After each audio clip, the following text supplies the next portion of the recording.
This episode of Let's Knit Together is sponsored by yarndex.com, the yarn directory.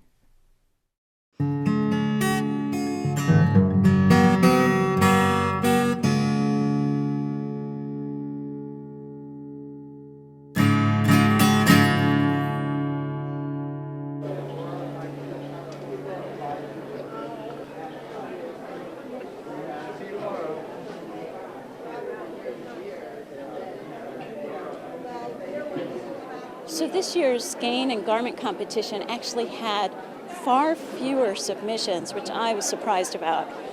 And they managed to put all the first place winners on one table in this display here, which I think is really cool because you get to see them all together and sort of compare them.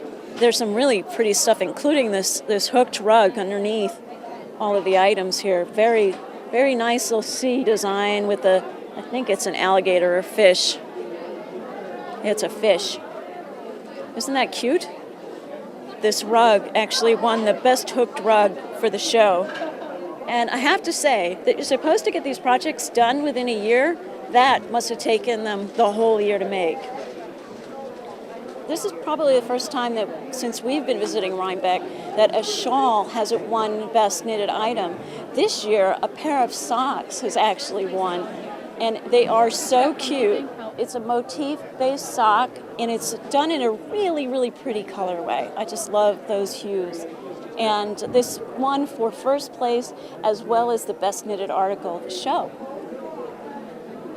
Right next to it is a great surprise.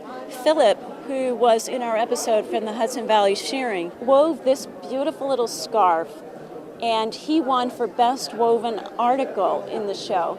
And it is so pretty. A lovely color, very well done, and the pattern is adorable.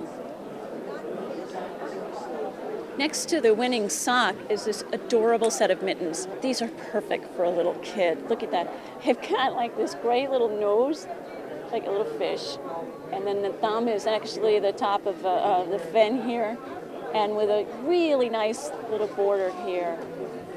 Isn't it just cute? And then over here is the best felted item, which looks like a skirt. I think it's a skirt or an apron. And this one for best of show, as well as first place for felted article. And the colors are really beautiful, with gold and teal. This is just adorable. And they got a little felted cow. I think it's a cow. This one's really pretty because it has some beads throughout, both on the end here and in the center part. And this is really pretty. The shawl won for second place. This is really pretty too. I think I recognize this design. Sampler Stole, yeah, by Hazel Carter. This might be one of my next projects, actually.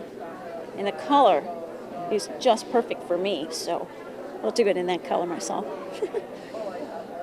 And then a second place winner with a little tissue box here. That's cute. This is wet felted. Over here, we have the best long wool item. It's a beautiful rug here. So for the featured breed this year was the Leicester long wool, and this was a beautiful rug made. Looks like it was made from roving, and it's a braided roving rug. That's really pretty. I love the colors. This item here is a very pretty little knitted jacket, a whole suit, I think. A second place winner, but this was with the featured breed. The colors are so pretty. I love this green. It's like a beautiful teal. And it's an interesting stitch. It's kind of a rib, but it looks a little bit like a slip stitch pattern, like a knit below pattern. This sweater here is a beautiful cardigan design with a cute peplin flare at the bottom of the cardigan. It's made with a merino wool, and it is just darling. A cute little pattern with great texture, and then, like I said, with the peplin and then a little belt. It looks like an original design. I think it's just adorable. And this won for first place in the category Best Knitted Item. Now on the wall here are not only the winners of the skein competition, with the best one being a very cool art yarn here with little wool bubbles in the yarn, and it's really, really sweet looking. It's the best skein of the Sheep and Wool Festival. A hand-knitted jacket was made with hand-spun Romney wool, and this is really pretty. I love the way the color patterns come out here.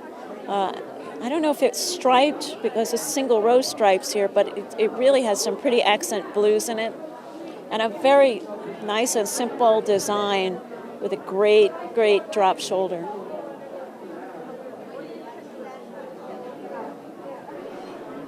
With this shawl here, it's a really pretty shawl. This is a commercial yarn, really pretty. An interesting pattern. I think it starts in the center, kind of like a doily pattern in the center, and then coming out it's actually becomes a square. So it starts out with a sort of a flower. That's really pretty. Woolly Wormhead is well known for her wildly constructed hats, like this Meret hat I'm wearing, which is one of her more popular patterns. Recently, she released a new downloadable book called Twisted Woolly Toppers. This book has 10 great patterns from berets and caps to adorable kids' hats. I'm really excited about casting on for this Slable hat. I think that's how you say it. I have the perfect yarn from Briar Rose that I got at Rhinebeck. So check out Woolly Wormhead's new book at woollywormhead.com. Our next live show is scheduled for Saturday, April 24th at 6 p.m. Eastern. Go to letsknittogether.com/live for complete details on how to participate. Have you ever wanted to knit a project, but the yarn it called for was so unattractive that you abandoned it? Yarnmarket.com's sister site, yarndex.com, is terrific for finding the perfect substitute yarn for a project. For example, say you want to make a sweater and it calls for worsted weight yarn. Choose worsted from the search menu, then choose other attributes like texture or fiber type, like maybe bamboo. From the search results, you can browse through and select a particular yarn and get more details on that yarn, including close-ups of the color charts. So check out yarndex.com whenever you need to substitute a yarn for your upcoming project. I'm doing a little destashing since the weather has warmed up, and it's been a while since we've had a contest. I've got this great SuperSock yarn from Cherry Tree Hill in the Sugar Maple colorway. It can be yours if you can answer this difficult question. In the UFO episode number 18, I walk through all of my unfinished objects. Besides the Afghan, which was finished in that episode, what other projects have I finished since then? There are clues in the later episodes and show notes at letsknittogether.com, so you'll have to do a little detective work to answer the question. Leave your answer in the comments of this episode number 72 at our website, letsknittogether.com, by April 30th. We'll randomly pick a winner from the correct answers. I'm